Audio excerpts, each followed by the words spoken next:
A group of 5 upcoming artists were given the daunting task of bringing to life bones that have been lying in this museum for many years. The young artists had to tap into their creativity and answer the question of what should be done to human remains on display at this museum. The project was a collaboration of experts that include a scientist and archaeologist.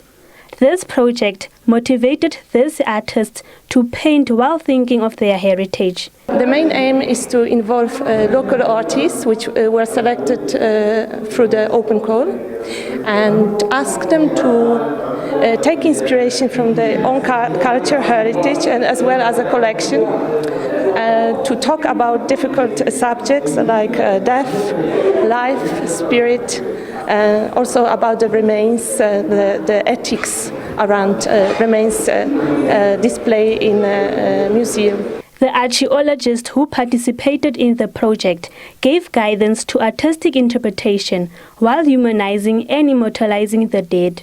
So archaeology is about telling history from objects, reading objects, the material traces of the human past, and that comes right up into the present. It's very relevant to the present, people's histories. People nowadays tend not to have a very good appreciation of the deeper past. We're so bound up in our cell phones and the last 5 minutes and the next 5 minutes, and so archaeology and museums in general give a much deeper appreciation. A sociologist doing research in health, science and ethics used her research to give this artist a case study, which became their point of entry. In this particular project, this is collaboration between art, science and heritage, and my role is to give our very talented artists a bit of a background about ethics around human remains. So for example, we had one session about, is it the right thing to do a post-mortem on a dead body? Would they agree to do something like that for their families, for example? What are the issues related to religion, to their tradition, and also the safety? The young artists say the program has given them an opportunity to show off their talents. They maintain it has also empowered them with the skill of critically thinking and incorporating research into their work. Just push myself to step outside my comfort zone and work in ways that I haven't worked before. I gained the skill of doing research before working, and then learning how to work with other people. By you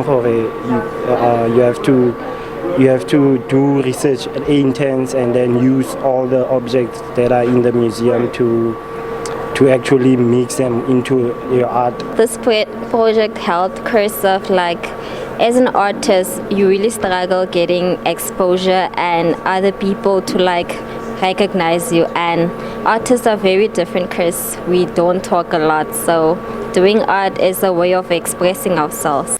The professors say they hope the pilot project will receive more funding for future partnerships and collaborations with upcoming artists. An exhibition of all the work will be open to the public next year. Karabo Sioko, SABC News, Kimberley.